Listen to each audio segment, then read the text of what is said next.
Wala dapat sakit-sakit. Ginusto mo yan. Masarap lumandi at gumawa ng bata, kaya huwag kang aaray-aray. Sa bagay, mas masakit talaga kapag hindi ka man lamang masasamahan ng ama ng bata sa oras na kailangan mo siya. Ganyan talaga ang nangyayari sa mga kabit na katulad mo.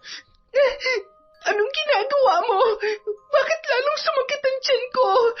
At anong sinasabi niyo? Sino nagsabing kabit ako, ha? Hindi ka ba kabit? Sa bagay, feeling mo nga pala ikaw ang asawa. Kaya pala kung makapagdiman ka sa asawa ko, sobra-sobra. Ano? Ako pang mag-a-adjust sa'yo? Wala na akong pakialam sa sasabihin mo, Melvin. Durog na ako sa kasinungalingan at kataksilan mo. Kahit ilang beses ka pang humingi ng tawad, hindi mo na mabubuo to. Kung mali ang hindi magpatawad, buong puso kong tatanggapin ang aking pagkakasala. Magsama kayo ng kabit mo. Mula sa araw na ito, tinatapos ko ng ugnayan natin bilang mag-asawa. Huwag ka nang aapak sa bahay ko. Huwag ka mag-alala. Ipapadala ko kay tatay ang mga gamit mo. Sana maging masaya ka sa bago mong pamilya. Hindi. Asawa ko. Hindi ko kaya. Mahal na mahal ko kayo ng anak natin. Huwag mo naman gawin sa akin to. Nagmamakaawa ako sa iyo. Taon 1994. Sikihor. Bandang 5:00 na ng hapon. Bakas na ang pagod sa mukha ni Rachel na noon ay galing sa kabilang baryo. May pinaanak kasi siya roon. Dahil hindi na kaya pang maglakad ng kanyang ina na si Lola Conchita, siya na ang humalili sa pagpunta sa mga karatig barangay kapag mayroong nanganganak. Nang makarating siya sa may sentro ng barangay na yon, ay umupo siya sa tapat ng tindahan ni Kiara. Napangiti pa siya nang mapansin na malaki na ang inilago ng tindahan noon. Lumabas naman ang babae sa kanilang bahay at nang makita si Rachel ay agad niyang nilapitan yon. Rachel, ikaw pala yan? Kumusta? Mukhang pagod na pagod ka. Sinabi mo pa, paupo muna at medyo malayo-layo yung nilakad ko. Ang tiyaga mo rin talaga, no? Pareho kayo ng asawa mo, masipag at talaga namang matulungin. Pareho kayong abala sa pagkayod. Buti may panahon pa kayo para sa isa't isa. Halos araw-araw may nanganganak na kailangan mong puntahan. Sa awa ng Diyos, kahit gaano kami kaabala, nakakapaglaan pa rin kami ng oras para sa isa't isa. Lalo na sa nag-iisa naming anak. Sa asawa mo? Aba, syempre naman.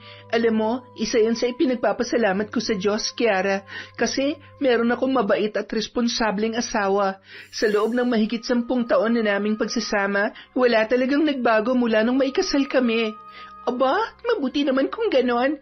Alam mo naman ang ibang kalalakihan, kapag nakukulangan, naghahanap ng iba, katulad ng mga lintik na karelasyon ko noon. Ikaw naman kasi, parang wala kang kadala-dala. Hindi lang isa, 3 beses kang iniwan ng tatay ng mga nakarelasyon mo. Yan, bago na naman. Matinuban tatay niyan. Aba, huwag ka nang papayag na tatakbuhan ka na naman yan, ha? Huwag ka mag-alala. Kung sa kabaitan at pagiging responsable lang naman, wala akong masabi. Ang totoo, sa kanya ko lang naramdaman ng totoong pagmamahal. Siya yung lalaki na nakakaunawa at tumanggap ng buong-buo ng nakaraan ko. Mabuti naman kung ganon. Masaya ako para sa'yo. At saka, isipin mo na lang na kapag nagsilakihan yung mga anak mo, masasabi mong maswerte ka na itaguyod mo silang mag-isa. Salamat. Alam mo, buti na lang talaga yung tatay nitong bunso ko. Mahal niya lahat ng mga anak ko. Kaya wala na rin talaga ako mahihiling pa kundi maging mas matibay pa ang relasyon namin. Tama yan. Huwag mo nang hayaang mawala pa sa'yo. Talian mo kung kinakailangan. O siya, pabili ako ng tinapay at biskwit. Siguradong manghihingi ng pasalubong ang anak ko. Alam mo naman, ang layo ng mga tindahan dun sa may amin. Kumusta na pala yung anak ninyo? Ayaw niyo bang sundan? Wala tuloy kalaro. Pwede pa naman kung gugustuhin ko. Pinag-iisipan ko rin naman yan. At kung minsan nga, nanghihingi na talaga siya ng kapatid. Hirap din kasi akong manganak eh. Nako, idaan mo lang sa dasal. Dagdagan mo kung kinakailangan kesa naman gumawa ng kapatid ng anak mo si Melvin sa ibang babae. Alam mo, sira ka pa rin talaga. Hindi yan magagawa ng asawa ko, no? Oh, hetong bayad. Nagbibiro lang naman ako. Mukha namang takot na takot yung asawa mo sa'yo eh. Aba, dapat lang. Dahil babalian ko siya ng buto kapag nang babae siya. Paano, lakad na ako ha? Medyo madilim na eh. Baka nag-aalala na yung mag-ama ko. O siya, mag-iingat ka. Nakakatawa ka naman, Rachel. Akala mo talaga eh, napaka-perpekto ng pamilya mo. Hay nako, kung alam mo lang na ang lalaking ipinagmamalaki mo ay may iba ng kinababaliwan. Nakakaawa ka para paniwala ang napakatino ni Melvin. Kung alam mo lang kung gaano siya karupok pagdating sa akin.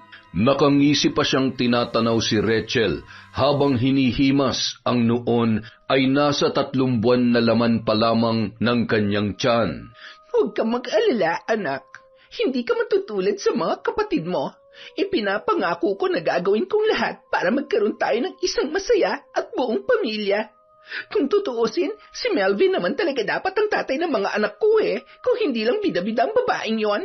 Ako ang una sa buhay ni Melvin, kaya dapat lang na mabawi ko siya sa kahit na anong paraan. Samantala, habang naglalakad si Rachel, may natanaw siyang lalaki na may kasamang bata.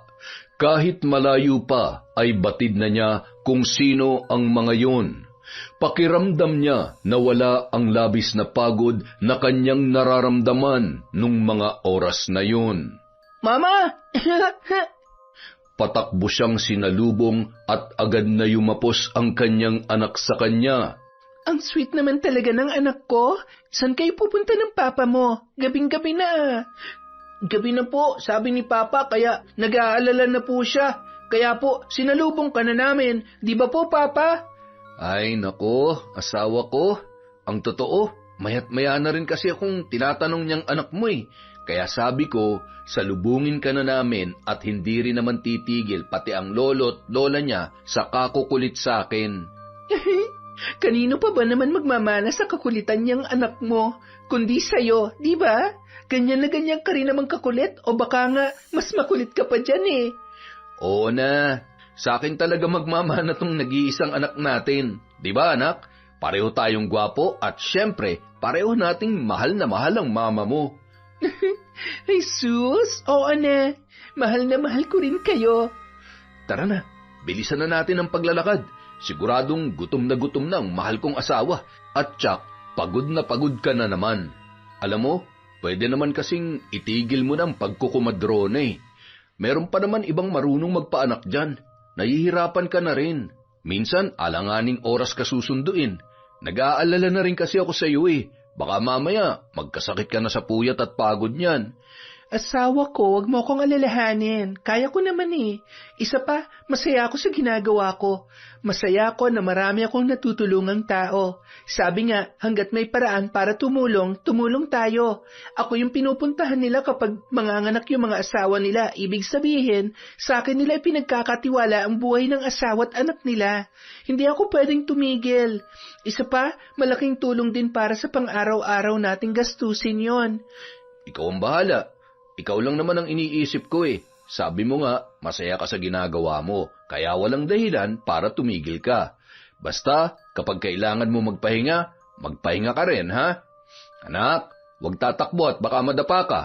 Magagasgasan yung tuhod mo, sige ka. Opo, Papa, bilisan niyo na po. Nagugutom na po kasi ako eh. Nagluto po si Lola ng paborito kong munggo. Di ba po, Mama, paborito niyo rin po yon? Oo, anak, paborito nating tatlo ng papa mo.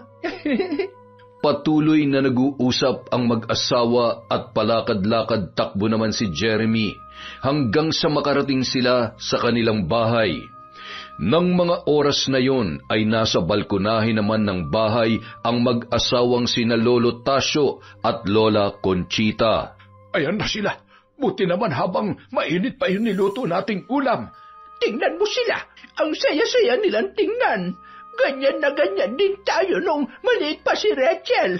Sana ay magkaroon pa tayo ng apo para may nakakalaro man lamang si Jeremy.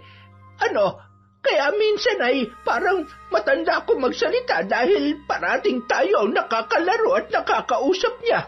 Buti sana kung may mga malapit-lapit tayong kapitbahay na bata, wala naman. Hayaan mo na't marami naman siya nakakalaro sa eskwelahan. Sige, kung sa bagay nga naman. Lola, kakain na po tayo. Kita mo, gutom na pala itong apo kong napakapogi. Abay, siyempre, kamukha ko kaya yan. Sus, maghain ka na doon. Gutom lang yan. Baka mamaya maniwala pa yung apo natin. Rachel, kumusta anak? Okay lang po, Nay. Mano po, medyo natagal lang lumabas yung bata. Ang laki po kasi, tapos panganay pa. Ganyan talaga kapag panganay. Kahit nung nanganak ka, ganun ka rin naman ng isilang mo yung si Jeremy. Kaya napakaswerte ng mga babae na para lang nangingitlog kapag nanganganak. Ipinagpatuloy nila ang usapang yun hanggang sa makahain na si Lolo Tasyo. Dito na tayo magkwentuhan ng makakain na. Yehey! Ang sarap naman po nito. Upo na ng maayos, apo, at nang maipaghain na kita. Gusto mo rin ba nitong piniritong isda? Opo, Lolo. Salamat po. Kain ng marami, anak, ha? Ubusin mo yan. Asawa ko, halika na. Naalala ko nga pala, may ikukwento ako sa inyo. May bago na naman pala si Kiara, no? Kiara? Yan bang palaging iniiwan ng ka-live-in partner? Siya nga po. Kaklase po namin siya ni Melvin nung high school. Hindi ba asawa ko? Oo, magka-section nga tayo nun eh. Nagkausap kayo? Oo. Tumambay ako saglit doon. Nagpahinga sa paglalakad kaya nagkakwentuhan kami. Ang lago ng tindahan niya ngayon ha. Mukhang maayos yung bago niya.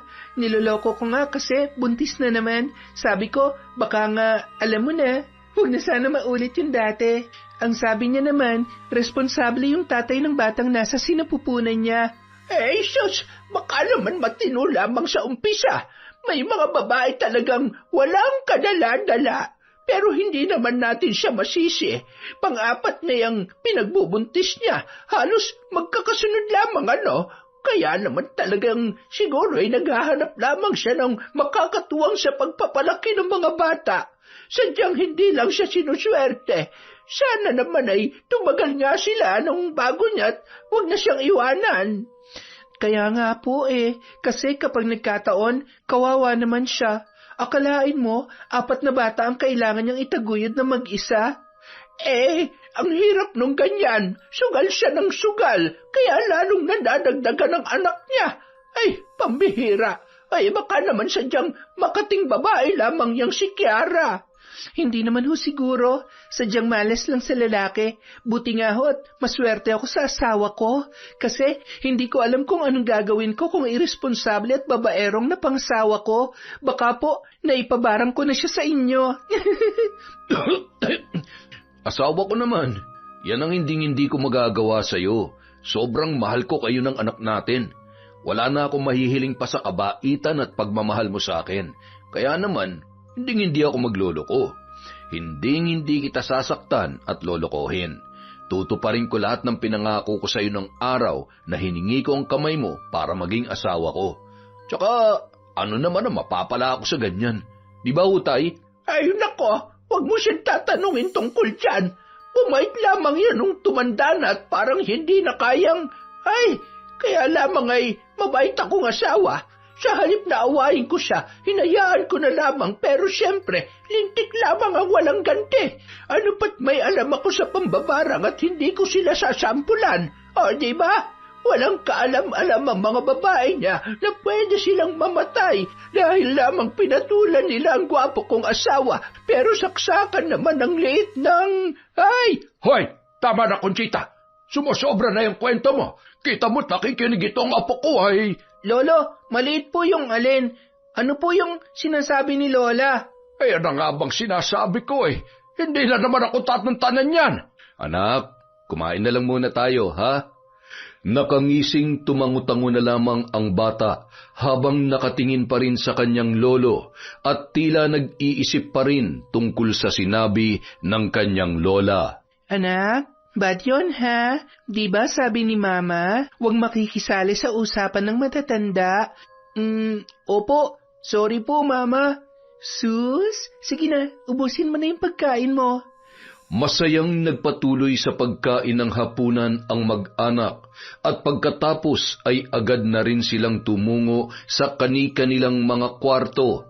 May kalakihan ang bahay na yon at mayroong 4 na silid. Yari sa simento ang dingding at anahaw naman ang bubong. Meron din silang maliit na generator na ginagamit nila sa gabi hanggang madaling araw, lalo na tuwing Sabado ng umaga, kung saan nagkakatay sila ng 2 hanggang 3 baboy na ibebenta o di kaya naman ay ipapautang sa kanilang baryo. Habang nagpapalit ng pantulog si Rachel, napansin niyang nakahiga, ngunit may malalim na iniisip ang kanyang asawa na si Melvin. Asawa ko, okay ka lang ba? Anong iniisip mo? Wala, mahal. Iniisip ko lang kung may nakalimutan akong singilin at ilista na order para sa darating na Sabado. Ganun ba? Napakasipag naman talaga ng asawa ko. Pwede bang matulog muna tayo at magpahinga? Baka mamaya biglang may manganak na naman kahit kakaidlip ko pa lang eh. Oo nga naman. Payakap nga muna ng mahigpit sa asawa kong napakabait at syempre, napakasipag rin. Kaya mahal na mahal kita eh. Mahal na mahal din kita, asawa ko. Matulog na tayo at baka kung saan pa mapunta to. Pasensya na, pagod na pagod talaga ako at sobrang inaantok na. Hayaan mo, babawi rin ako sa iyo minsan. Okay lang yun. Masaya na akong katabi kitang matulog at yakap-yakap ng ganito kahigpit. Nung mga sandaling yun, bigla namang may kumatok sa kanilang pintuan. Mama, Papa, pwede po bang dito muna ako sa inyo matulog? Natatakot po kasi ako dun sa kwarto ko. May naririnig po akong huni na nakakatakot eh. Siya, dito ka na sa gitna namin ng papa mo. Ikaw talaga, masyado kang matatakutin. Ibon lang naman yun, anak eh. Aba, very good. Hindi amoy maasim ang baby namin. Pakis nga rin si Papa. Aba, oo nga no. Ang bango-bango naman. I love you, anak. I love you, Papa. I love you, Mama. Good night po. I love you, anak. Mag-pray na tayo para makatulog na at may pasok ka pa bukas. Kinaumagahan, naisipang maglinis ng buong bahay at paligid ni Rachel. Pagkatapos namang magtanghalian ay inipon niya lahat ng labahin at dinala sa balon, sa likod lamang ng kanilang bahay. Tinulungan naman siya ng kanyang asawa katulad ng nakasanayan nitong gawin. Napansin ni Rachel na mayat mayang tumitingin si Melvin sa relo nito. May lakad ka ba, asawa ko? Oo, mahal eh, pero mamaya pa naman, mga 3:00. Ganun ba? Saan ka ba pupunta? Birthday kasi ni paring Robert. Inimbitahan ako. Okay lang ba kung pupunta ako? Ano naman ang ganap mo doon, asawa ko? Hindi ka naman umiinom. Yan nga rin ang sabi ko eh. Kaya lang mapilit. Siguro mamumulutan na lang ako at tamang kwentuhan lang. Siya, sige. Baka nga maraming handang pagkain. Doon ka na lang bumawi. Mag-iingat ka ha. Alam mo naman ang iba kapag lasing mainit na ang ulo. Baka may mag-away doon at madamay ka pa. Huwag kang mag-alala, asawa ko. Kapag ganyan na ang sitwasyon, lalayasan ko na sila. Aba, may asawa't anak ako na naghihintay sa akin. Tama ka dyan. Sige na, asawa ko. Magpahinga ka na at maligo na maya-maya. Hindi mo naman sinabi kasi agad eh. Di sana, hindi na kita pinatulong pa dito. Pwede ba naman yun? Di bali na mapagod ako, basta hindi lang ang asawa ko. Pakis nga.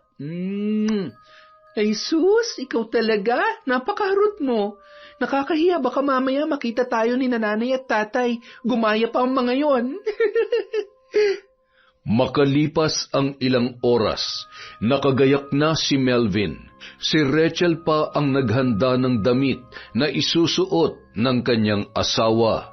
Huwag masyadong magpapagabi at hahanapin ka ng anak mo pag uwi nun. Marahan pang hinagkan ni Melvin si Rachel bago yung tuluyang lumabas ng kanilang bahay. Ang tapang-tapang naman ang pabango ng asawa mo. Abay, Rachel, baka maraming babae dun sa birthday na pupuntahan yan. Baka mamaya'y madikitan yun dun ng mga lintana uhaw sa... Nay, kahit marami pang babae doon, wala ho akong dapat ikabahala. Malaki ho ang tiwala ko sa kanya. Hindi naman ho babaero ang asawa ko. Kung sa bagay, tama ka nga naman dyan.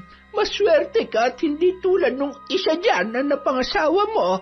Basta nakakita ng nakapalday parang sinisilihan ng puwet. Ayan ka na naman, ha? Dekada na ang lumipas ay hindi ka pa rin nakaka-move on. Nako, Tasha, sa dami ng kalokohan mo noong kahit pa mag-unyanin ako ay hindi ko makakalimutan ang sakit na pinaranas mo sa akin na lintik ka. Matagal ko nang tinalikuran ng pambababae, kaya wag mo nang balikan na para bang kahapon lamang nangyari. Tama na ho yan. Kayo talaga walang araw na hindi kayo nagbabangayan. Ang kasing nanay mo, wala nang ginawa kundi awayin ako. Lagi akong inaaway, ayaw naman akong hiwalayan. Takot na mawalan ng gwapong asawa. Abat, talagang ikaw pang may gana magsalita ng ganyan. Baka gusto mong ipag-alsabalutang kita ngayon din, lintik ka. Ay, sinabi ng tama na eh. Tay, doon na nga muna kayo sa labas nang kumalma tong si nanay. Sige na. Nay, kayo naman. Matagal na po yun. Oo, matagal na yon. Pero nandito pa rin lahat ng sakit. Parang mga tinik na nakabaon sa puso ko. Ang sakit-sakit, anak. Araw-araw akong minumulto ng lahat ng yon. Siguro nga'y hindi mo ako maiintindihan dahil hindi naman ikaw ang nagawa ng kasalanan. Hindi naman ikaw ang nisaktan. Agad na tumungo yun sa kanyang silid at nagpatuloy sa paghagulhol. Hay, ano ba namang matatanda to?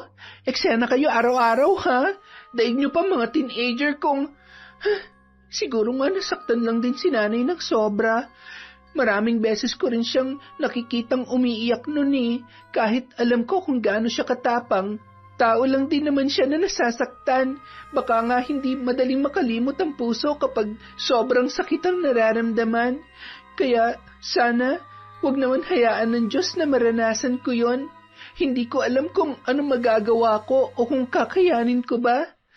Buti na lang talaga, maswerte ako sa asawa ko. Samantala. Melvin, mahal? Kanina pa kita hinihintay. Sabi mo, agahan mo. Halika na. Maya-maya, papauwi na yung mga bata. Kanina pa nga ako nagsara ng tindahan dahil ayoko may storbo ang oras natin para sa isa't isa eh. Ikaw talaga? Kaya hinahanap-hanap kita dahil sa pagganyan-ganyan mo sa akin eh. Sabi ko na miss na miss mo na rin talaga ako. O bakit? Wala naman. May mga pagkakataon lang na nakukonsensya na ako sa ginagawa ko. Kaya alam naman nating pareho na malito. May asawa't anak na ako. Alam mo, napamahal na ako sa mga anak mo, lalong-lalo na sa'yo, pero natatakot ako na baka dumating ang araw, pagsisihan nating pareho to. Mahal, huwag ka nga nagsasalita ng ganyan. Walang mali sa kung anong meron tayo ngayon. Mga tao lang tayo na nagmamahal at naghahanap ng kalinga na kailangan natin. Ngayon pa ba tayo aayaw? Buntis ako. Magkakaanak na rin tayo kaya hindi ka pwedeng umayaw pa. Nangako naman ako na hinding-hindi kita ipapahamak eh. Alam ko naman kung saan ako lulugar. Talaga? Pero bakit sinabi mo kay Rachel ang tungkol sa pagdadalang tao mo at bago mong karelasyon? Nagtanong di sinagot ko. Tsaka, mas maganda nga yun para hindi siya maghihinala sa akin. Malay niya ba naman na ikaw yung lalaking tinutukoy ko? Tsaka, mukha namang napakalaki ng tiwala niya sa iyo eh. Wala siyang dahilan para paghinalaan ka. Basta kahit anong mangyari, walang makakaalam sa relasyon natin. Ipangako mo lang sa akin na hindi mo kami pababayaan na magiging anak natin, ha? Oo naman, hindi ko naman tatakbuhan ng obligasyon ko sa anak natin. Pero tama bang ipagpatuloy pa natin ang relasyon natin na to? Kahit alam naman natin na mali at may niloloko na tayong tao.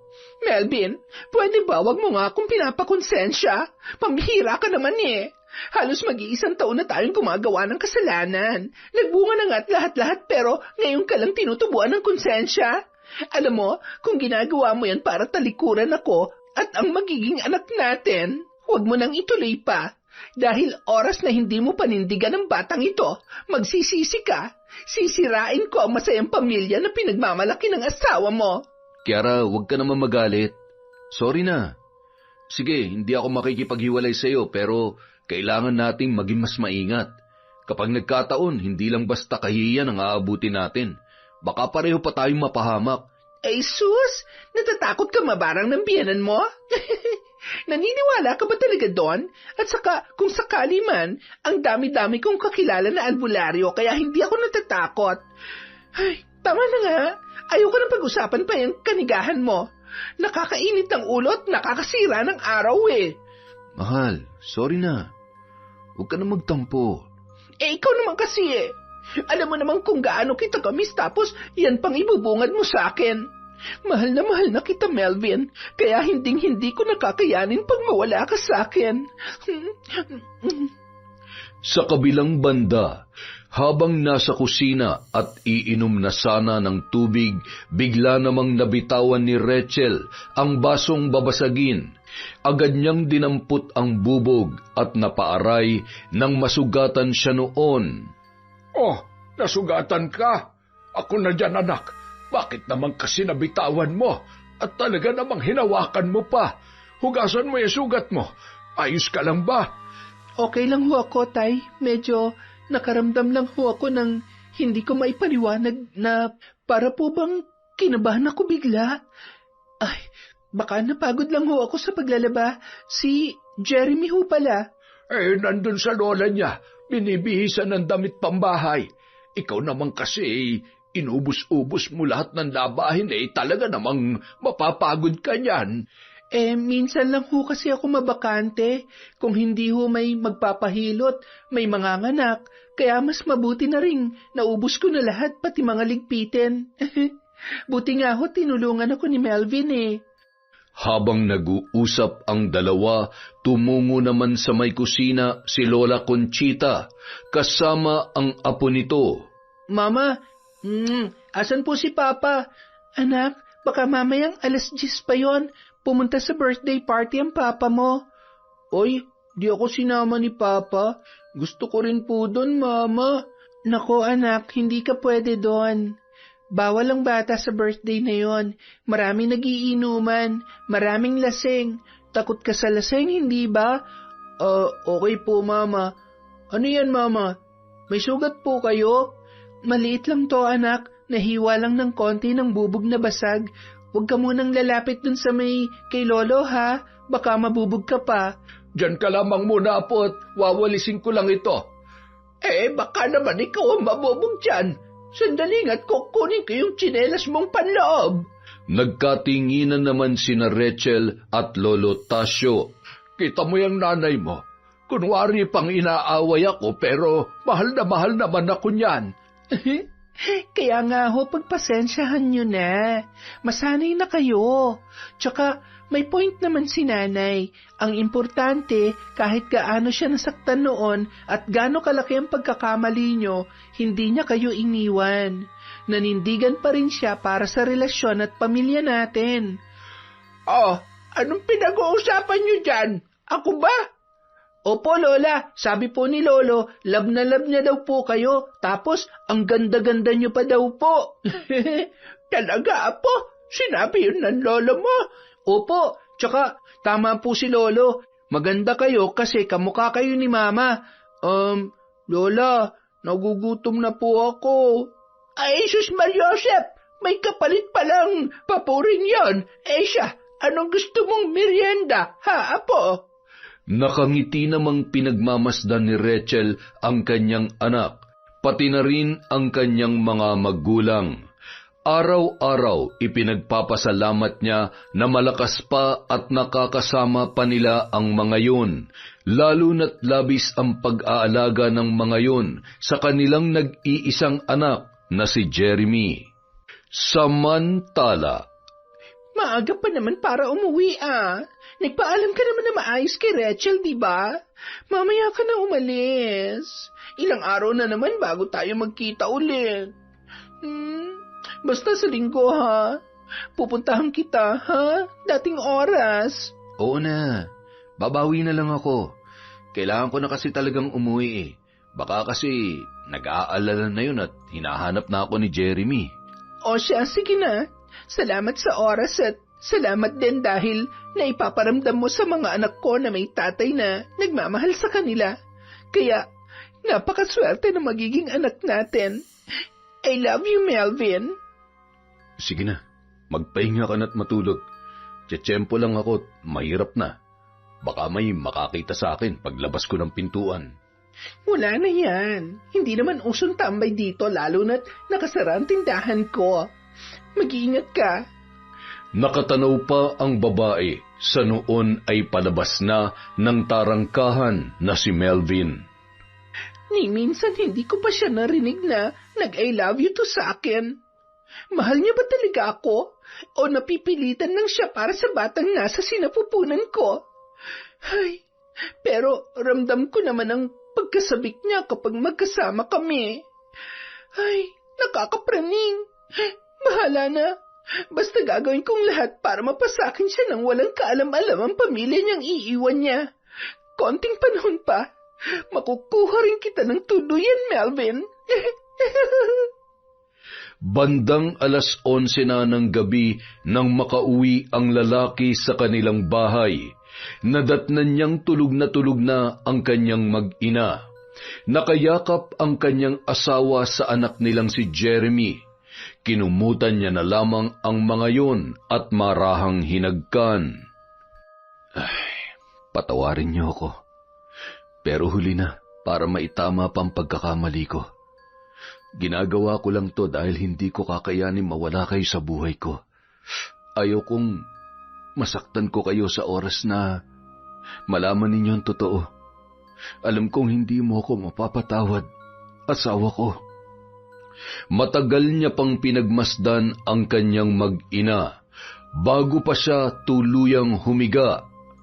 Samantala, Leng, alam mo, nakita ko na naman si Kuya Melvin sa bahay ni Kiara kaninang mga bandang 10:00. Siguro, pangatlong beses ko na siya nakita doon na ng mga ganong oras.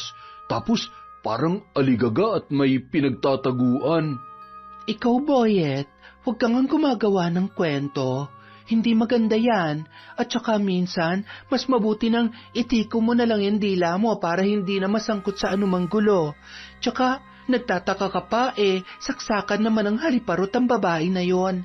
3 anak na, iba-ibang tatay, tapos buntis na naman na hindi malaman kung sino ang... Teka. Ano? Napaisip ka na rin, no? Alam mo, posible may relasyon sila ni Kuya Melvin. Naku, malaking problema yan. Huwag na tayo makialam hanggat maaari. Hayaan na lang natin mahuli ang mga yan ni Ate Rachel. Hindi ko lang akalain na papatol sa ganyang babae si Kuya Melvin, lalo na't mabait ang asawa niya tapos may anak na sila. Alam mo, ganyan talaga kapag nagpapatalo sa tukso. Minsan kung sino pa yung hindi mo akalain na maglolo ko. Ay, huwag kang gumaya doon, ha? Huwag ka na ring bumili sa tindahan ng babae na yon at baka mamaya ay ikaw naman ang sunod na landiin niya. Sakit na ata niyang tumikim ng iba't ibang lalaki. Ay, salot talaga ang mga babaeng higad na yan. Ang kapal na muka at walang hiya. Oh, huwag ka na ma-stress. Hindi naman ako papatol sa babae na yun eh. Ikaw lang at ang magiging anak natin ang buhay ko. Aba, dapat lang. Puputulan kita kapag nagloko-loko ka. Ilalayo ko sa iyo to magiging anak natin kapag gumaya ka sa Melvin na yon. Ay, Kawawa naman talaga si Ate Rachel kung wala siyang kamalay-malay sa kataksilan ng asawa niya. Pero wala namang sikreto na hindi nabubunyag. Ay, tsaka siguradong makakarma din sila sa mga ginagawa nila. Basta wala kang pagsasabihin ng mga nakita mo. Ako mismo ang puputol dyan sa dila mo. Makalipas ang ilang araw, nagising si Rachel bandang 2:00 na ng hapon. Bumawi kasi ng puyat yun dahil sa may pinaanak siya sa kabilang baryo at madaling araw na nang makauwi. Nay, si Melvin ho. Umalis, pupunta yata sa bukid. Baka mangunguha ng saging na saba at kamote. Sayang, matagal na rin akong hindi nakakapunta doon. Nay, ipasundo niyo na lang kay tatay si Jeremy ha. Susunod ako kay Melvin sa bukid. Ay siya, sige anak, pero kumain ka muna. Baka malipasan ka na naman ng gutom. Gusto sana kitang gisingin kanina nung kumakain kami. Sabi naman ni Melvin ay huwag na muna at puyat na puyat kang araw. Aba, di baling pagod basta huwag mong pababayaan ang sarili mo, ha? Mahirap magkasakit ngayon. Opo, Nay. Huwag kayong mag-alala. Wala naman ho akong nararamdaman. Oy, hihintayin mo pa bang magkasakit ka? Tandaan mo, batang-bata pa ang anak mo. Bata pa rin ang asawa mo. Nay, hindi lang ako nakakain sa oras para namang mamamatay na ako. Jesus Mariosep, nagpapaalala lang naman ako. Nay, nitong nakaraan para akong laging kinakabahan na hindi ko maintindihan. Minsan, nagigising ako ng alanganing oras na parang dinadaga ang dibdib ko. Nervyos ba to o... baka naman dahil sa puyat lang o di kaya may nangkukulam na sa'yo. Nay naman, wala naman ho akong kaaway. Sino naman hong magpapakulam sa akin? Wala naman ho akong ginagawang masama sa kahit na kanino. Kayo lang naman ho ang kilala kong... Loko ka talagang bata ka. Pagbibintangan mo pa ako. Magpatawas ka nang malaman mo kung napapaano ka. Wala ho to. Baka nga sa pagod at puyat lang talaga. Puro ka wala. Huwag mong ipagsawalang bahala ang nararamdaman mo. Makiramdam ka sa katawan mo kung ano ba talaga yan. O baka naman kulang lang yan sa lambing. Sige na, sumunod ka na kay Melvin sa bukid at nang madagdagan na ang apo ko. Nay, ano ba naman kayo? Hindi na nga kayo magkanda o gaga kay Jeremy kapag pareho kaming abala ni Melvin. Magdadagdag pa ba kami ng alagain nyo? Okay na yung isa. Basta matutugunan namin ang pangangailangan niya. Siya, may punto ka naman. Pero kung pagkakalooban pa kayo ng kahit isa pa wala namang problema. Nahihirapan lang akong maglakad ng malayo pero kayang-kaya ko pang magbantay ng apo. Kahit nga 2 pa Matapos kumain ni Rachel ay napasarap pa ang kwentuhan nilang mag-ina bago tuluyang nakaalis ng bahay. Patigil-tigil pa siyang naglalakad patungo sa bukid kung saan maraming pananim ang kanyang asawa na si Melvin. Madalas sumasama talaga siya roon dahil gustong-gusto niyang mamitas o di kaya naman ay mag-ani ng kung ano-ano. Maliban sa pananim ay mayroon din sila na kubo na pahingahan. Samantala, Salamat, mahala. Buti na lang talaga. Nagkaroon tayo ng time para makapag-bonding dito. Ang hirap din kasi sa bahay Alam mo na, baka may makakita sa atin. Ay, buti na lang, hindi ka sinamahan ng asawa mo. Kung hindi, masasayang ang pagpunta ko dito. Tulog pa nung umalis ako. Pagod at puyat kasi yun. Nagpaanak sa kabilang baryo. Ilang buwan na lang, ako naman ang papaanakin niya. Ay, ang bilis ng panahon. Halatang-halata na rin ang tiyan mo. Ang hindi pwedeng mahalata ay kung anong namamagitan sa ating dalawa. Hindi ka na ba masaya sa kung anong meron tayo ngayon? Paano naman tayo magiging masaya? May inaapakan tayong tao. Niloloko kong asawa't anak ko. Ay. Mahal mo ba ako? Ano ba namang klaseng tanong yan? Ganun ba kahirap sagutin yon? Oo, at hindi lang naman nagsagot, Melvin. Pero parang Napatigil sila nang marinig ang kahul ng aso na tila ba may paparating na tao. Kasalukuyang nasa likod sila ng kubo, kaya naman agad na sumilip si Melvin para malaman kung sino yon. Si Rachel, nandyan siya. Magtago ka. Kailangan mo magtago. Ha? Saan? Ayoko rin sa madam mo. Baka may ahas o kung anong ligaw na hayop dyan. Basta magtago ka. Umakyat ka sa mangga at huwag kang bababa hanggat hindi pa kami nakakaalis. Nakakainis naman, oh. Oo, akit na. Puisit na buhay ito. Hanggang kailan ba ako ganito? Tinatago na parang... Asawa ko? Nasaan ka? Asawa ko? Ay, mahal, nandito ako. Hintayin mo ako dyan, ha? Okay ka lang? Bakit pawis na pawis ka at parang namumutla ka? Ay, masyado ka na naman sigurong nagpakapagod. Sakto lang, asawa ko. Hindi naman ako pagod at saka paano naman ako mapapagod kung ganito kaganda ang misis ko? Ha? Parang ibang amoy mo, parang hindi ko may paliwanag. Nagpabango ka ba? Naku, sa pawis lang siguro, mahal. Asawa ko. Ay, ano kasi, ang dami ko ring tinanggal na damo dun sa may likod ng kubo. Siya nga pala, yung iba nating saba, ibebenta ko. Yung kamote naman, may nag-order din sa akin. Magtitira lang ako ng kaunti para may maluto at pangmerienda naman tayo sa bahay. Pwede rin naman, asawa ko. Dagdag kita rin naman yan. Siya nga pala, dinalhan kita ng pamalit na damit. Ba, mukhang alam ko na ang ibig sabihin ng mga ngiting yan, asawa ko Mabuti naman at nagkakaintindihan tayo. Sabi ko naman sa'yo, di ba? Babawi ako.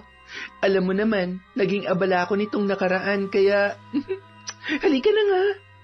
Nung mga oras na yun, tikom ang mga kamao ni Kiara habang pinapanood ang dalawa na pumasok sa loob ng kubo. Mga lintik na to! Buisit ka, Melvin! Pinakyat mo pa ako rito tapos magpapakasarap ka lang din pala kasama ang Rachel na yan. Aray! May tinik! Samantala. Ano yun, mahal? Parang may narinig akong tumitili sa labas. Baka may tao. Asawa ko naman. Huwag mo nang pansinin yun. Sigurado si Brownie lang yun. Baka may hinuhuling daga. Ang lalaki ng daga dito sa bukid Siguro nga. Sige na, ipagpatuloy na natin ang ginagawa natin at kailangan nating umuwi bago makauwi si Jeremy. Iiyak yun kapag nalaman niyang pumunta tayo dito nang hindi man lamang natin siya sinabihan.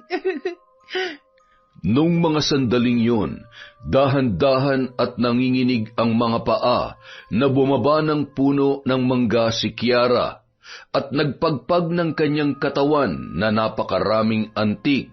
Pagkatapos ay lakad-takbo niyang nilisan ang lugar na yun.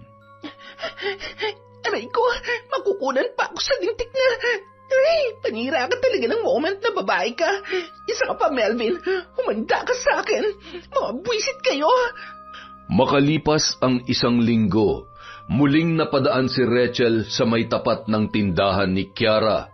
Napakunot na upa siya nang makita ang mga saba at kamote na paninda nito.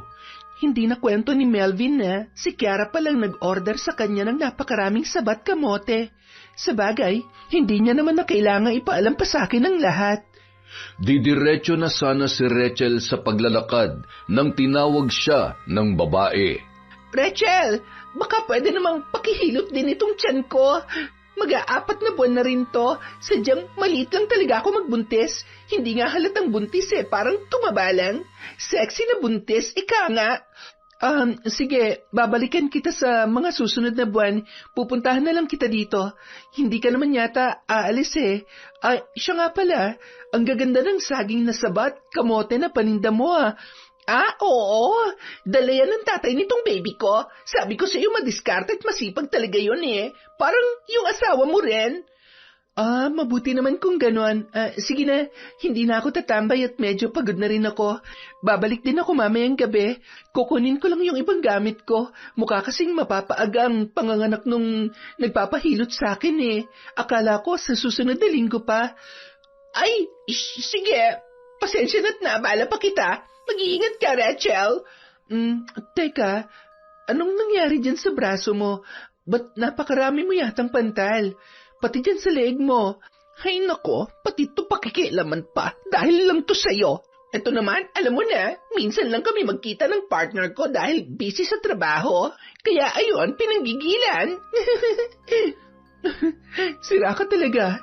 Sige na, pumasok ka na't huwag mong sanayin ang sarili mong nagpapaabot ng dilim sa labas, lalo na buntis ka. Salamat, friend. Bye! Ay, hindi pa rin talaga nagbabago tong si Kiara. Baliw pa rin.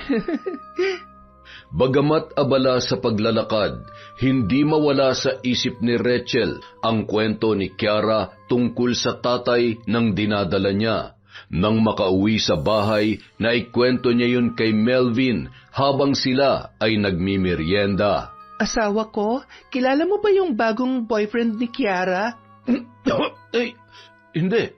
Bakit mo naman naitanong? Kasi may mga paninda siya kaninang saging na sabat, kamote. Dala daw ng boyfriend niya para ibenta dun sa tindahan niya. Akala ko sa'yo binili kasi parang parehong-pareho ng dineliver mo noong nakaraang araw.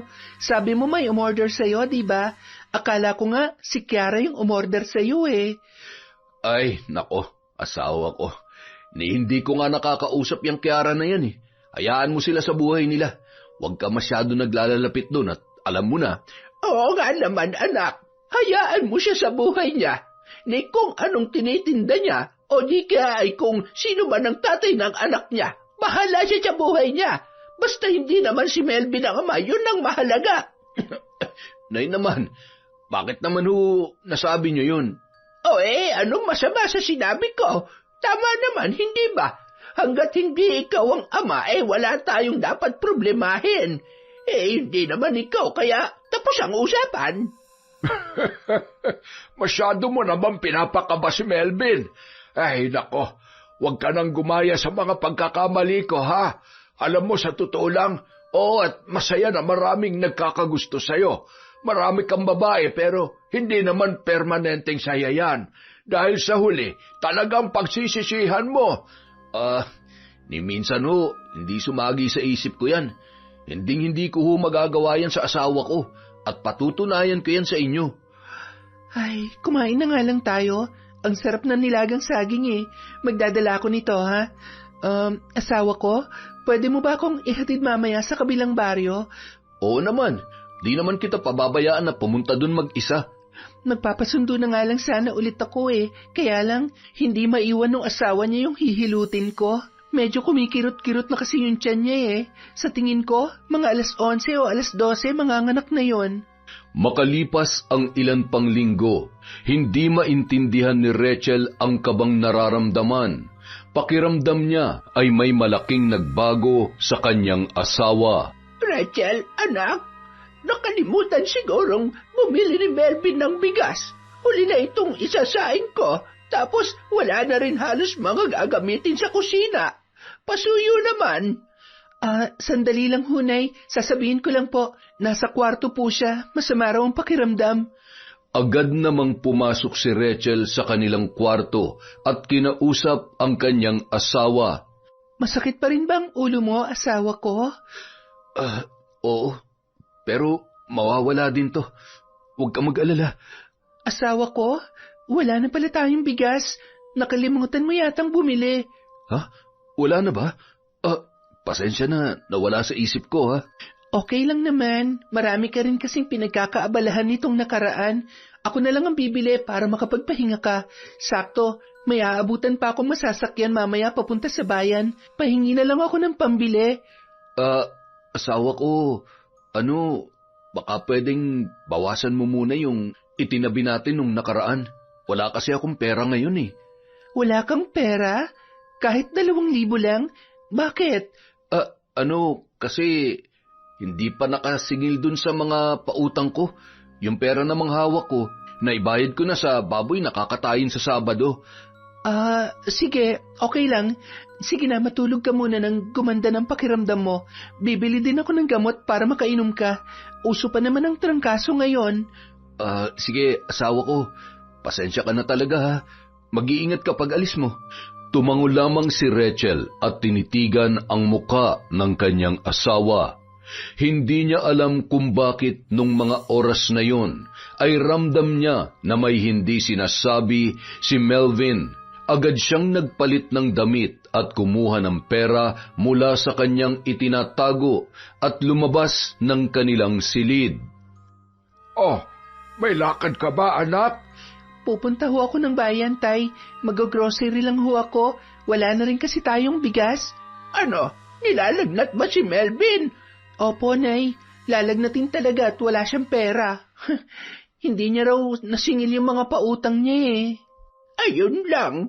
Mahirap yan. Yan mauubos ang puhunan niya. Nako, ngayon lang nangyari yan na. Anak, wala ka bang napapansin sa kinikilos ng asawa mo? Pasensya na pero hindi ko maintindihan ang mga panaginip ko nitong nakaraan tungkol sa ahas. 2 ahas na naglilingkisan at... Nay, sinasabi niyo ba na posibleng may ginagawang kalokohan ng asawa ko? Hindi ko masasabi siya ngayon, anak. Pero ikaw bilang asawa niya, dapat alam mo at ramdam mo kung merong mali sa nangyayari. Ay nako, itigil nyo na yung pag-iisip ng kung ano-ano. Sa tagal na ng kanilang pagsasamay, ngayon pa ba yan magloloko? Ano? Paano kung totoo? Hindi ba dapat alam na alam mo dahil saksakan ka lang? Tapos ngayon ako naman ang aawayin mo. Lagi mo na lang akong dinadamay. Tumigil na ho kayo. Masyado na rin hong naguguluhan ang isip ko. Kung pwede, wag na kayong dumagdag. Nagkatinginan na lamang ang mag-asawa at lumabas na rin ng bahay si Rachel.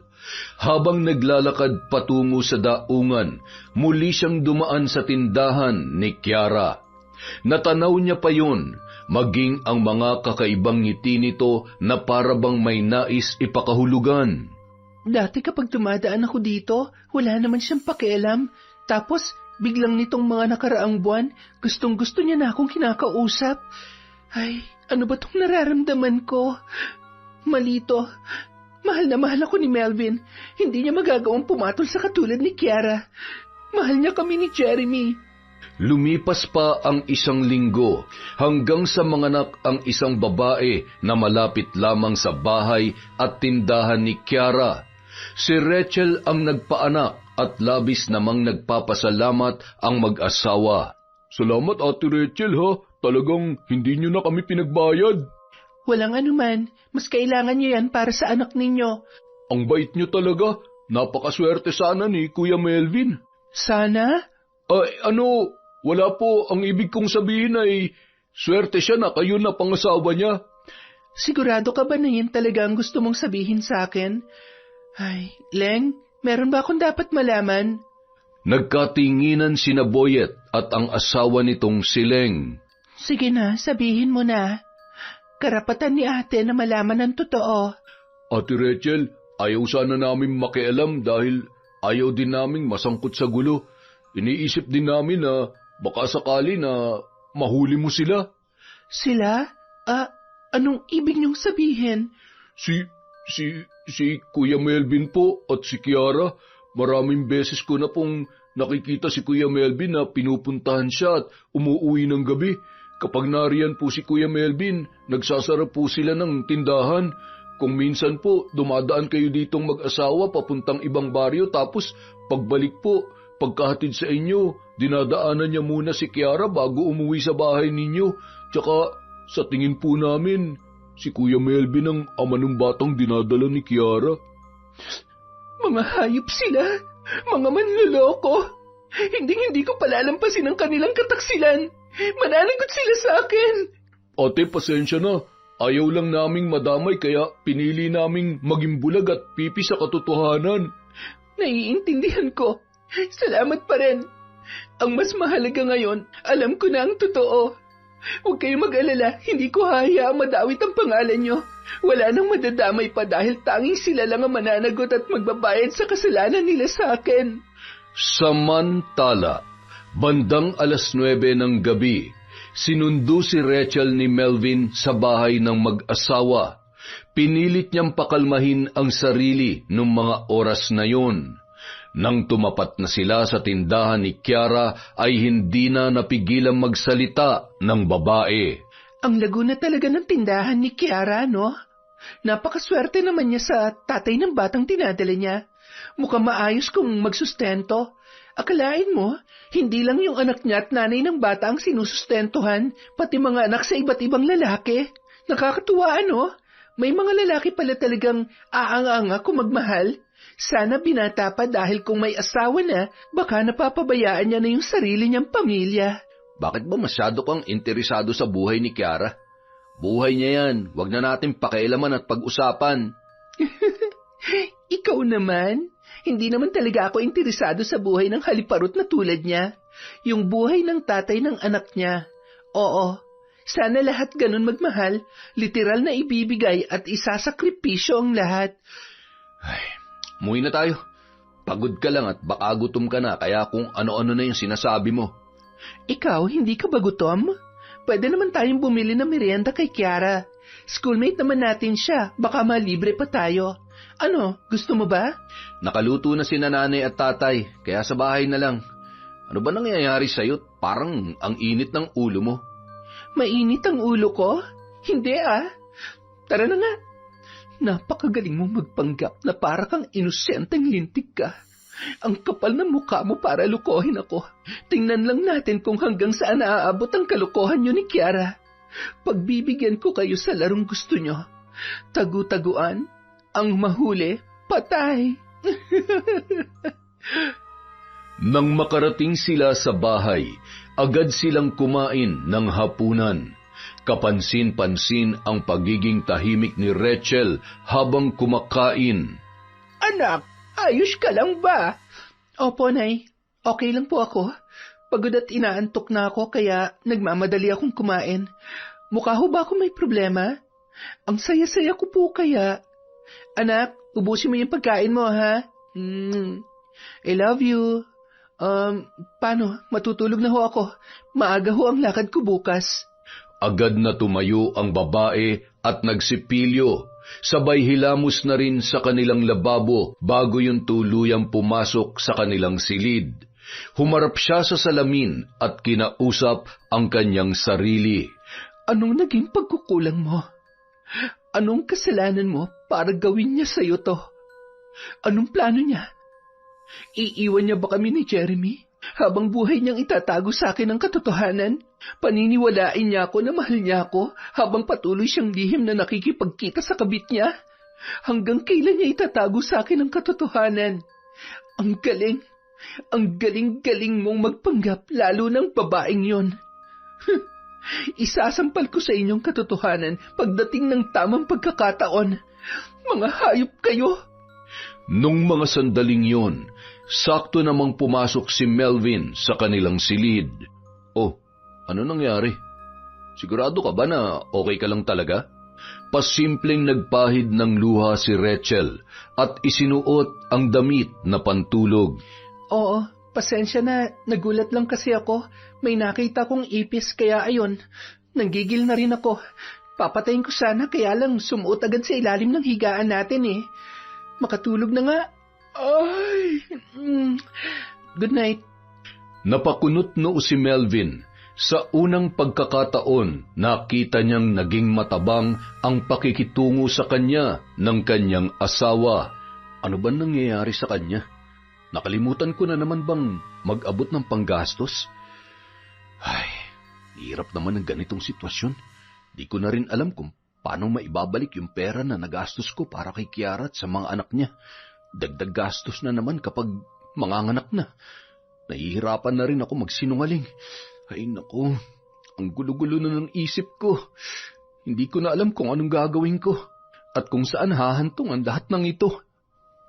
Kinaumagahan, nagising si Rachel na wala na ang kanyang asawa. Agad siyang bumangon at tumungo sa kusina. Sakto naman na nagluluto ng almusal ang kanyang ina. Mukhang masarap ang tulog mo, anak. Umalis nga pala si Melvin. Pupunta raw siya sa bayan. Baka mamimili o baka naman ay maniningil yon. Baka pupunta sa kabit niya. Anong sabi mo? Kabit? Teka. Tumingin ka nga sa akin. Umiyak ka ba kagabi? Ano nangyayari? Sabihin mo nga sa akin. May iba bang babae ang asawa mo? Hindi lang ho basta babae sa buhay niya. Binuntis niya pa. At ang masakit, matagal niya na rin pala akong pinagmumukhang tanga. Kaya pala, ganun na nararamdaman ko sa tuwing nakikita ko ang hayop na babaeng yon. Kaya pala ganun siya magsalita dahil si Melvin ang lalaking tinutukoy niya. Si Kiara, Nay. Siyang babaeng umasa sa asawa ko. Ay, mga walang hiya. Humanda sa akin ang Melvin na yan. Sisiguruhin kong buhok niya lang ang walang latay. Tuturuan natin sila ng leksyon. Huwag kayong magpapahalatang alam na natin, Nay, ha? Kailangan ko ang tulong niyo. Alam niyo na kung anong ibig kong sabihin. Gusto kong masurpresa sila na ako mismo magsasampal sa pagmumukha nila ng katotohanan at ng lintik na kataksilan nila. Kahit ano pa man ang mangyari, tandaan mo na ikaw ang asawa. Ikaw ang may karapatan kay Melvin. Huwag mong hayaang masira ang pamilya mo at hayaang maagaw siya ng Kiara na yon. Nay, paano ko po magagawa yon? Unang-una, hindi naman naaabot sa ganito kung talagang mahalaga para kay Melvin ang pamilya namin. Malinaw naman na sa akin ang lahat. Kaya pala, halos wala na siyang maiabot sa akin at nakakalimutan niya na ang obligasyon niya dito sa bahay dahil meron na siyang ibang pinaglalaanan at binubuhay. Ang kapal ng mukha niya para gawin sa akin to. Nay, naging mabuting asawa ko sa kanya. Minahal ko siya. Mahal na mahal ko siya, tapos lolokohin at sasaktan niya lang ako ng ganito. Hindi ko siya kayang patawarin. Araw-araw ko siyang kasusuklaman. Araw-araw niya rin ipinapaalala sa akin ang kataksilan niya. Ngunit paano si Jeremy? Ha? Anak, wala namang perpektong relasyon. Baka pagsubok labang ito sa inyo. Walang ibang dapat magbayad kundi ang babae na yon. Malamang tinukso niya ang asawa mo para may sasalo sa mga anak niya. Hindi sapat na dahilan yon, Nay. Dahil hindi siya magpapatukso kung talagang ayaw niya. Ginusto niya rin yon. Mahal niya na rin ang babaeng yon dahil nabuntis niya nga, di ba? Wala nang dahilan pa para bigyan ko siya ng pagkakataon. Sapat na ang isang beses na lokohin at masaktan ako para matauhan. Sorry, Nay, dahil hindi ko kasing tibay ang loob niyo at kasing lawak ng pangunawa niyo para magpatawad ng paulit-ulit. Ang totoong nagmamahal, tapat, hindi yung ganito. Kung ano man ang maging pasya mo, kung ano man ang ikagagaan ng loob mo, hindi ka namin pababayaan ng tatay mo, anak. Mahal na mahal ka namin. Lilipas din ang problemang pinagdaraanan mo ngayon. Ang sa akin lamang, sana huwag mong pagsisihan ang magiging pasya mo. Isipin mo ang anak mo at hindi lamang ang sarili mo. Buo na ho ang pasya ko. Kung maaari nga lang, ako na mismong mambabarang sa kanila eh. Gagawin ko yon. Tatanggalin ko ang makating balat ng Kiara na yun para may dahilan siya para magpakamot sa asawa ng may asawa. Makalipas ang mga araw at buwan hanggang sa dumating ang kabuwanan ni Kiara. Ano ba kasing kinain mo? Bakit ka nagkaroon ng ganyang kalaking pantal sa buong katawan? O baka naman kasi kung saan-saan ka na naman nagpupunta kaya napaglaruan ka ng engkanto. Hindi nga ako umalis. Nandito lang ako sa bahay, sa tindahan. Pwede mo bang kamutin ang likod ko? Makati na masakit kasi ano ba yan? Hindi ko maipaliwanag. Hindi ko na alam kung ano igagamot ko dyan. Kung ano-ano nang ipinapahid ko. Pangatlong gabi na to, hindi na nga ako makatulog eh. Siguro, mas makabubuti kung magpatingin na ako sa doktor. Samahan mo kaya ako o di kaya bigyan mo na lang ako ng pera na pampa-check up. Pasensya ka na. Wala pa akong pera eh. Kinuha ni Rachel yung laman ng wallet ko, pati yung listahan ng pautang ko, kaya didiskarte pa ako kung paano... Ano? Paano na kami nito? Nga, aba, baka nakakalimutan mo na anak mo tong nasa sinapupunan ko. Kapag hindi ako gumaling sa lintik na pangangati ko at hindi ako nakatulog, maapektuhan din ang bata. Isa pa, paano ako makakapagbantay sa tindahan na ganitong itsura ko? Kung gusto mo, magpa-albularyo ka. Marami naman dyan eh. Albularyo? Sira ka ba? Anong gagawin ng albularyo dito? Papahira ng inanganga niya? Yak, di bali na. Akala ko pa naman tutuparin mo pangako mo sa akin at sa mga anak ko. Wala ka rin naman palang pinagkaiba sa mga... Kiara, yan ang wag na wag mong sasabihin. Ibahin mo ako. Hindi ako tulad ng mga tatay ng mga anak mo. Alam mo na kapag meron ako, hindi ko kayo pinagdadamutan. Anong pinupunto mo? Kailangan ko magpatingin sa doktor kaya dapat gumawa ka ng paraan. Mangutang ka kung kinakailangan dahil responsibilidad mo rin ako. Aray, ang sakit. Manganganak na yata ako. Ha? Ay, teka, sandali lang. Babalik ako. Papupuntahin ko si Rachel. Sasabihin ko, pumunta siya agad dito. Ang sakit. Melvin, bumalik ka. Kailangan ka namin ng anak mo.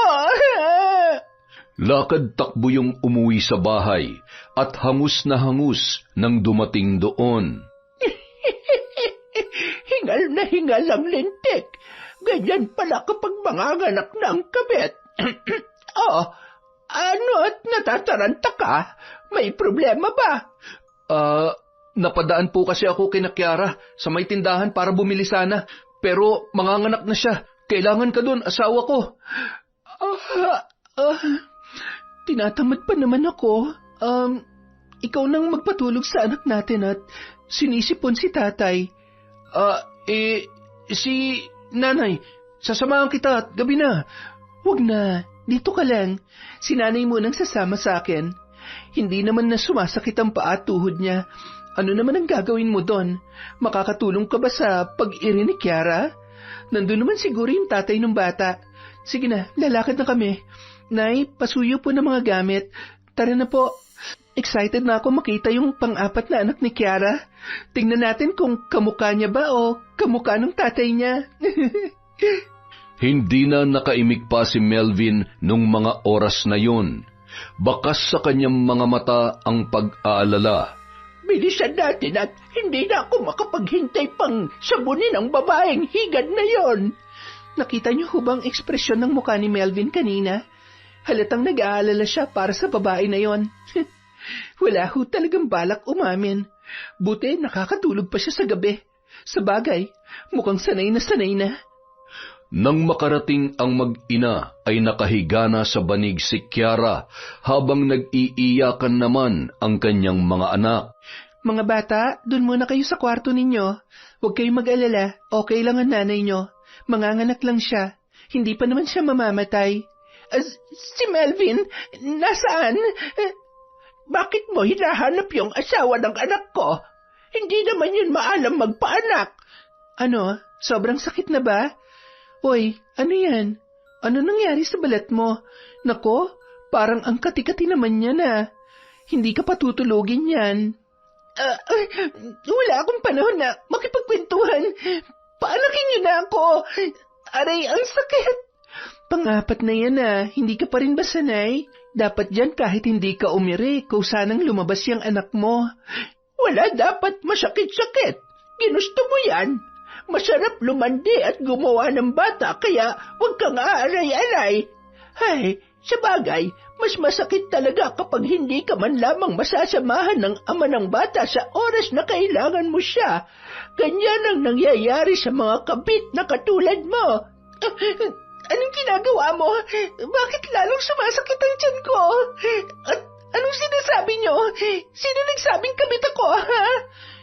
Hindi ka ba kabit? Sabagay, feeling mo nga pala ikaw ang asawa. Kaya pala kung makapag-demand ka sa asawa ko, sobra-sobra. Alam mo na, may pinaplano ba kayong masama sa akin? Relax, hindi naman ako kasing sama ng iniisip mo. Makakalabas naman ang ligtas ang anak ninyo. pero hindi ako nangangako na magiging mabait ako sa kabit ng asawa ko. Hindi ka naman dapat kaawaan dahil isa kang malaking anay sa pamilya ko. Sa relasyon naming mag-asawa. Rachel, maawa ka. Hindi naman namin sinasadyang mahalin ang isa't isa. Mahalin ang isa't isa? Gaano ka naman nakasisiguro na mahal ka nga ng asawa ko? Hindi ba't minamanipula mo lang siya kaya hindi siya makawala sa'yo? At yung asawa ko naman, saksakan ng uto-uto at karupukan. Ang anak ko! Lalabas ng bata!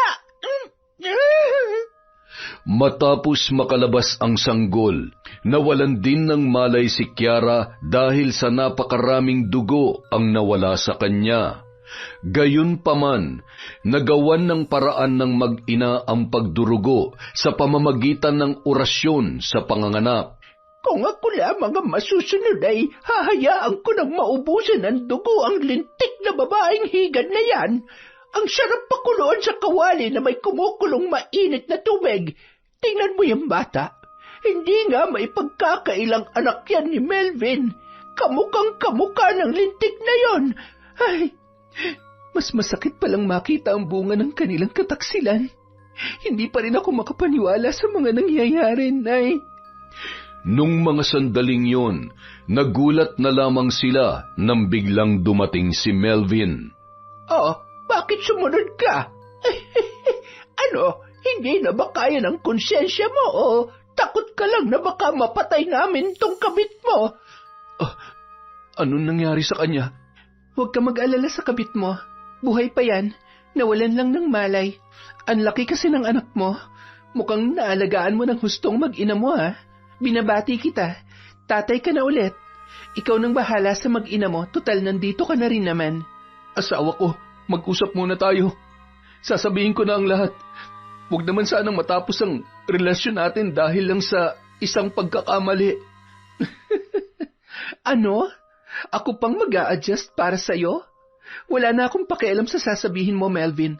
Durog na ako sa kasinungalingan at kataksilan mo. Kahit pa ilang beses kang humingi ng tawad, hindi mo na mabubuo to. Kung mali ang hindi magpatawad, buong puso kong tatanggapin ang aking pagkakasala. Magsama kayo ng kabit mo. Mula sa araw na ito, tinatapos ko na ang ugnayan natin bilang mag-asawa. Huwag ka nang aapak sa bahay. Huwag ka rin pala mag-alala. Ipapadala ko kay tatay ang mga gamit mo. Sana maging masaya ka sa bago mong pamilya. Hindi, asawa ko. Hindi ko kaya. Mahal na mahal ko kayo ng anak natin. Huwag mo naman gawin sa akin to. Nagmamakaawa ako. Tama na. Walang kapatawaran ang ginawa mo. Huwag ka mag-alala. Darating ang araw na makakalimutan din kita. Darating ang araw na makakasalubong kita na ni katiting na sakit ay wala na akong mararamdaman dahil sa sandaling yon, hindi na rin kita mahal. Aayusin ko ang lahat. Pangako. Huwag ka lang makipag-iwalay sa akin. Ayan. Sapat na ba yan para mahimasmasan ka? Ito ang tandaan mo. Saluhin mo ang bunga ng iyong pagkakamali. Habang naglalakad pa uwi ang mag-ina, bigla yung nagkatinginan at tumawa. Para akong nabunutan ng tinik, Nay. Ang tagal kong hinintay na masabi ang lahat ng yon. Tama yan, anak. Huwag mong pahirapan ang sarili mo dahil kung merong mang dapat maghirap ay sila yon. Ang importante ngayon ay ang kapayapaan ng isip mo at mapagbayad natin silang dalawa. Ang inaalala ko lamang ay yung apo ko. Paano niya kaya ito matatanggap? Makalipas ang 1 linggo. Papa! Gusto ko si Papa! Nasaan si Papa? Anak, wala nang Papa mo. Patawarin mo si Mama kung hindi ko agad sinabi sa'yo. Hindi ko alam kung paano ko ipapaintindi sa'yo ang lahat. Pero darating ang panahon, mauunawaan mo rin ang mga nangyari. Sa ngayon, si Nanay lang ang meron ka, si Lolo at si Lola. Mahal na mahal ka namin, anak. Gusto ko lang po makita at makasama si Papa. Gusto ko po si Papa. Anak, wala na sila sa baryong ito. Sa ngayon, hindi ko alam kung saan sila nagtatago. Huwag mo nang hanapin ang tatay mo sa kabila ng mga pagkakamali niya. Kung talagang magpapakatatay siya, babalik siya para sa iyo. Ngunit malinaw na mas pinili niya ng panindigan ang bago niyang pamilya. Makalipas ang 1 taon.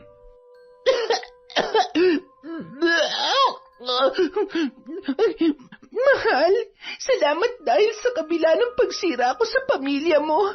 Hindi mo ko iniwan sa kabila ng hirap na pinagdaraanan natin. Salamat sa pag-aasikaso mo sa mga bata.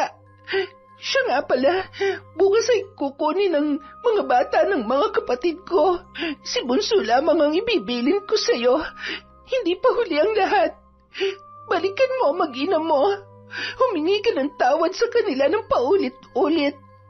Lunukin mo ang kahihiyan at pride dahil kasalanan naman talaga natin. Alam ko na sila rin ang nagpapahirap sa akin ngayon. Sabi ng albularyo, walang balak na bawiin ang sumpa ng may gawa nito sa akin. Ayaw ko namang dumating sa punto na pati ikaw magawa na rin nilang saktan o ang isa sa mga anak natin. Mga uod at mga insekto, huwag kang susuko. Baka meron pa namang ibang pwede makatulong sa'yo. Ikaw na lang ang meron ako. Wala na akong babalik ang pamilya, Kiara. Kiara, gumising ka! Kasabay ng pagpikit ng mga mata ng babae ay ang pagliliparan ng mga bangaw at dumapo yun sa mga sugat ni Kiara. Kitang-kita na rin ang anit ng kanyang ulo dahil sa paglalagas ng buhok. Nagkukumpulan naman sa isang parte noon ang napakaraming kuto na tila ba namumula dahil sa maraming dugo ang nasisipsip. Hanggang sa maiburol yun ay halos walang makadalaw sa dami ng insekto na umaaligid sa may kabaong. Kaya naman napagdesisyonan na lamang ng kanyang mga kaanak na ilibing na lamang kaagad ang bangkay ni Kiara.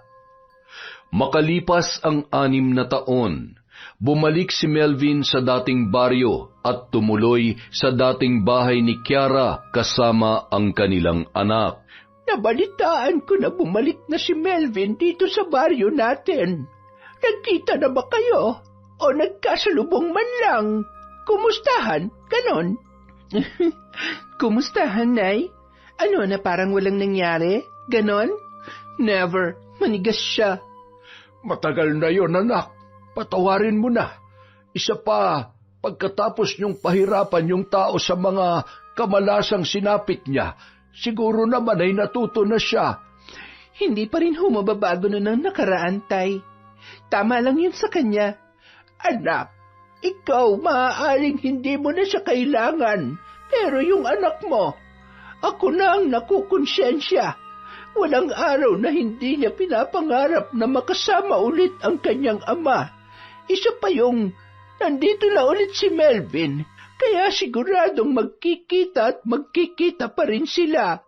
Kapag pinagbawalan ko si Jeremy, sigurado kong susunod siya sa akin. Tsaka, alam niya naman na kung ano nangyari noon. Naiintindihan niya na kung bakit ganun ang naging pasya ko. Siya. Pero anak, malay mo hindi pa naman huli ang lahat. Malay mo'y ikaw ang dahilan kaya siya bumalik.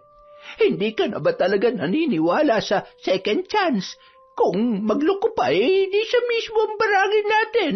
Ano? Nako, magkakasala lang ulit tayo, tapos siya hindi naman magbabago. Ipinanganak naman loloko, mamamatay naman loloko. Aray ko naman, anak. Alam mo may hangganan naman ang kalandian namin. Tignan mo ako. Proud ka pa talagang lintik ka. Buti kung magagandang babae, saksakan naman ang tityarat. Lumayo-layo ka at pinapainit mo lang ang ulo ko. Sorry na. Sinasabi ko lang naman, baka sakaling... Tumahimik ka na. Hindi ako natutuwa sa'yo. Ikuha mo ako ng tubig. Bilisan mo. Naninikip ang dibdib ko. Dibdib? Wala ka naman dibdib, kaya nga naghahanap ako ng maaakyatan noon eh. Anong sabi mo? Wala. Ang sabi ko, kukuha na ako ng tubig sa kusina. Sandali lang, my loves. Mukhang magkakadalaw na naman yata yung sexy kong asawa. Mainit na naman ang ulo. Asawa ka ng pogi, tapos magagalit ka. Makalipas ang ilang araw, habang naglalakad si Rachel na nakayuko, nakasunod naman sa kanya si Jeremy. Galing sila noon sa kabilang baryo. Madalas kasing sinasamahan ng binatilyo ang kanyang ina. Napatigil sila nang biglang may tumakbong bata na noon ay nasa edad 6 na taong gulang.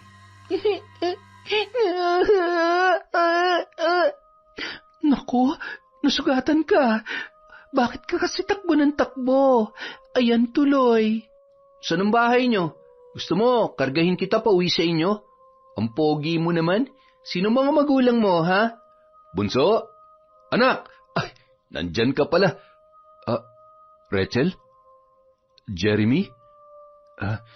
Ikaw na ba yan? Kuya Pogi, kilala mo ang tatay ko? Anak, tara na.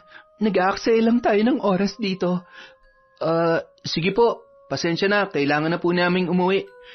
Alam ko hanggang ngayon, nasasaktan pa rin kayo sa mga nagawa kong kasalanan noon. Pero, ano pa bang kailangan kong gawin para mapatawad niyo ako? Ayun, tanungin mong sarili mo. Kasi sa pagkakatanda ko, wala kang ginawa. Oo, tinanggap mo lang na nagkamali ka, pero wala kang ginawa para sa amin ng anak mo. Kaya huwag kang aasta na para kang nanghihingi ng sukli na wala ka namang iniaabot na kahit na ano. Pinaghihirapan ng lahat. Huwag kang tuwag. Tara na, anak. Mula noon, nagkaroon na ng lakas ng loob si Melvin na muling suyuin ang kanyang asawa at anak. Gayun din ang kanyang mga biyanan. Dahil sa nakita naman ng mga yon kung gaano nito pinagsisisihan ang kanyang mga pagkakamali at pilit na bumabawi, ay unti-unti namang lumambot ang loob ni Rachel kay Melvin. Isang araw. Ang kulit-kulit mo ah. Oops, saan ka pupunta? Nandyan na si Kuya.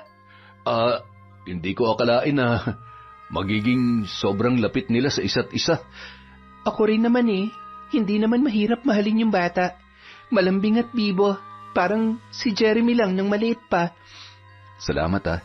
Salamat at binigyan mo pa rin ako ng pagkakataon na ayusin ang pamilya natin. Hindi ko nga rin alam kung bakit eh. O kung tama ba to. Ang alam ko lang, masaya yung mga bata sa desisyon natin. Bakit? Hindi mo na ba ako mahal? Kasi sa akin walang nagbago. Oo, nagloko ko at nakipagrelasyon sa iba, pero alam ko sa sarili ko na mahal kita. Walang araw na hindi ko pinagsisisihan ang mga pagkakamali ko. Kaya mo pa bang ibalik yung pagmamahal mo sa akin? Alam mo, kung wala na akong natitirang pagmamahal sa'yo, wala ka sana dito ngayon. Nasaktan ako, Melvin. Hindi na mawawala yung bahagi ng puso ko na may sugat pa rin ng nakaraan. Pero mas malaki pa rin yung bahagi na... Oo, mahal pa rin kita. Nasaktan mo lang ako, pero mahal pa rin kita. Salamat. Ay, Tasha, halika nga dito. Oh, bakit? Kung aawayin mo lang ako wag na lang. Hindi, ikaw naman Halika dito, huwag kang mag-alala at mabait ako ngayon. Bagong ligo at walang mood swings. Eto na. Anong gagawin ko? Kiss mo nga ako. Dalian mo at maiinggit ako sa dalawang ito. Talagang hindi na hinintay na gumapi.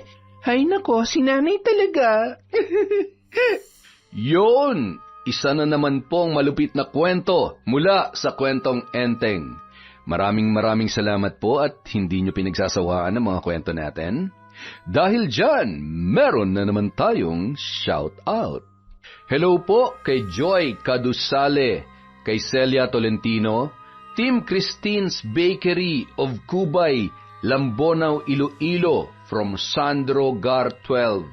Hi po kay Nashti 28, kay Milrose Galvez, hello kay Margie Banosong, kay Micaela Hangalay, kay Erwina Nimes Manuel, shout out po kay Vilma Bautista, hello kay Robert Crimen, kay Yasmin Bautista, kay Sagaledo family from Rai, hi po kay Medalina, kay Sean Samuel Sebastian from Chonchamcheb, hello po kay Rizalyn Gayanes from Rixander Gayanes, hi din po kay J. Mitch Lim, hi kay Winnie Belmas, hello sa Naling family, at kay Marilor Guevara, hello din po kay Beth Prestado, shout out kay Reynante Siena, kay Sally Roldan, Shauma TV, LC Pasasadaba, hello po kay Lydia Lopez, kay Christine Victorino, kay Bea Briones from Hong Kong, hello kay Merly Herbolingo, kay Noemi Garcia Pabunan, shout out po kay Chris Rodmay Suralta, hello kay Romela Terrado, Bob Dylan, Dingkong from Marcos Balingasa, kay Zane Axel Ranada, kay Marian Laborte, John Chris, Roxanne Gaudicos, hello din po kay Nedja Castillo, kay Kimpoy Feliciano, kay Virginia Pontillas, shout out kay Gemma de Ocampo, kay Annalyn Zorca, Rogelio Moresquita, hi din po kay Nita Canillas, kay Marjeline Pasil, kay Betty Velasco, Mel Santarita, Jennifer Camacho, Sam Escobar, shout out kay Jessie Grace, kay Jana May Creo, kay Danilo at Gloria Daloso, at kay Noli Lacorte from Lynn Kaunes. Hi din po kay Princess Grace Reyes at kay Myra Joquino from Mabel Reyes, kay Erica Ember, kay Marife Ife. Hello din po kay Emma Espadillon from Gemma Jane Gaugano. Hi din po kay Laima Edsel Muhammad. Hello kay Emelita from Taguig City, kay Norsen TV, Shara Marie Hipulan. Hello po kay Agnes Amamang Pang from Jackie Demilian. Hi din po kay Lani Malyari. Hi kay It's Chris F. at kay Marisa Espiritu. Maraming salamat po sa walang sawang pagsuporta sa Kwentong Enteng. Magandang araw po sa ating lahat and see you soon.